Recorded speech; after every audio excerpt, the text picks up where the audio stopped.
Hey, what's up? Welcome back. It's Thursday, December 4th, something like that. I'm about to go out for my lunch run, and today I've decided for sure, 100%, that I'm going to sign up for the Indiana Trail 100 that's happening in October of 2021. There's like 30 some spots left, and I think that today's the day that I'm going to sign up for it. So that's what I'm going to do. But first I'm going to go out on my run. Hope you guys all liked the video from yesterday about MAF versus periodized training. I actually filmed a super long version of that and started editing it, and it got to the point where it was like almost like 20 minutes long, and I was like, you gotta be kidding me. So I just like deleted that whole section of the video, just like wiped it off the timeline, refilmed it this morning. Well, so if you guys have questions or you want to see like more information about that, just definitely let me know, and I can do something a lot more detailed on both of those methods. There's just so much to say about these training methods and everything, and it's really exciting that you guys are wanting to hear about this kind of stuff. So today, just going out for a quick short run.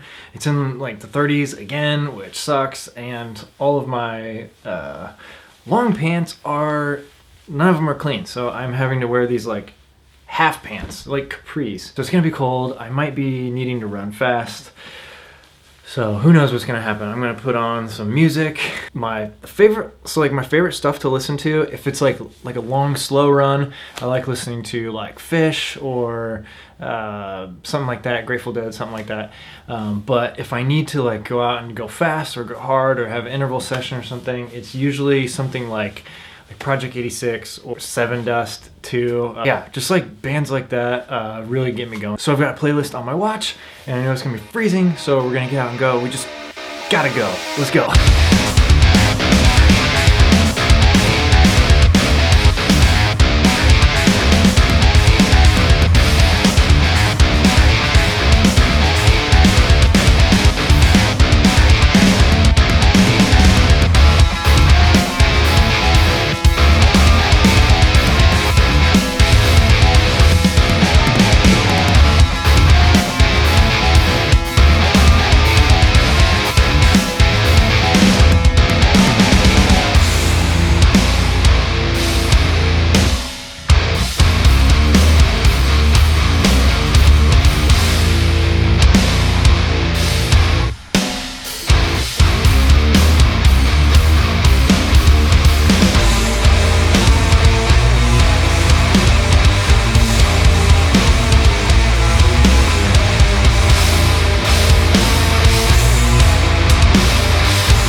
Welcome back.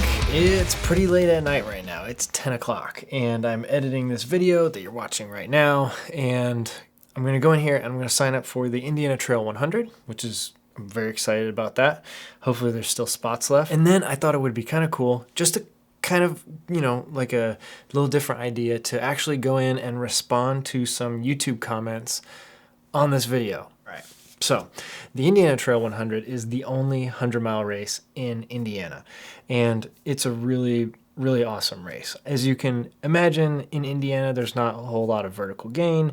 There's not a whole lot of, there's no like rock climbing or anything like that. It's a pretty tame course. It's a 20-mile loop. It used to be a 16.67 mile loop, but they added some sections a couple years ago. So now it's a 20-mile loop, and you do it 5 times. It's very easy for people to spectate at. It's very easy for pacers to come in and out, crew, things like that. You can do a solo really easy because you can have like your own aid station pretty much. I've always wanted to do this race, but for a long time it was in April, and that just wasn't a very good time for me to sign up for a 100-miler. You really have to start training for that like beginning of December if you want to do well at a race like that. But then like a couple years ago they moved it to October, and the fall is already like kind of saturated with races, but it's a better time than April in my opinion. Last year, 2019, I was actually really close to signing up for this race, But at the same time, I was talking to Rob, and we were planning out the Triple Crown, and it ended up that the Moab 240 was on the same weekend as the IT 100. Like the last couple years, I haven't been able to do it because of conflicts, and then this year I was planning on doing it, but 2020 happened. Obviously, everyone knows the story there. So it looks like it's happening in 2021, and there's actually not that many spots left. I just want to show you like a little bit about the course. This isn't like the greatest map in the world. That's really bad. They need to update this. It's like a stretched screen capture of Google Maps. But anyway, it's a 20-mile loop, and there's all these lakes, so there's some like scenic areas, and this looks like a lot of vertical gain, but this is not even 75 feet from top to bottom. It says right here that it's only got 6,000 feet of vertical gain, so that's a really flat course. But it's just one of those races that it's just kind of special because it's always been there. I've always wanted to do it, and so I'm finally going to sign up for it, as long as there's still spots. So here we go. 38 spots left. Nice. I think they allow 200 people in the 100-miler. So a lot of people rolled over from last year because it got canceled, and that's why like all these races are filling up super fast right now. So I'm gonna sign up. There it is. I'm registered for the IT 100. Checking the email, checking my email. All right, so now I'm gonna read through some YouTube comments, and so if you guys are watching, and I read your comment, make another comment on this video and tell me that you saw me reading your comment. All right, first one from Boomdog Madness. Hey Ryan, is Cruel Jewel 100 harder or more intense than No Business, or are they pretty similar? Cruel Jewel 100 is gonna be way harder. No Business 100 had like 13,000 feet of elevation gain, and Cruel Jewel is gonna have 33,000 feet of elevation gain. So 2.5 times the amount of elevation gain. It's also going to be just a harder course in general with the terrain and everything. He also asks, what's the target mileage for your top weeks of your 100-mile training? Top weeks, I would say I peak out around like 70 to 80 miles during my, and that's really only like, I get close to 80, like maybe 1 or 2 weeks, 3 weeks maybe during the season. I hit 70 a couple times, in the 60s a lot. Noah Brandt says, don't tease 1.5 hour videos on tech stats. Give me the whole thing. Okay. Dad Bod Running says, brown switches are the best. Braden Hilt says, hey Ryan, curious how many times per week do you do your intensity workouts? So this is a comment on the video that I just posted on periodized training. And so my intensity workouts for like the VO2 max section, I do 3 to 4 a week because those intensity efforts are so short. It's like 4 to 5 intervals of 3 minutes of all out running. So it's like 15 minutes of intensity.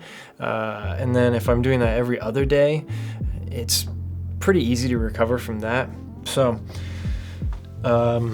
that's how it works. Once it gets into the lactate threshold phase, I'm doing usually like 3 a week and then able to recover a little bit more. So there you go. So Parker Keith asks, are you gonna buy a treadmill? Well, Parker, I sure hope so. I would really be able to train a lot better if I had a treadmill in my house.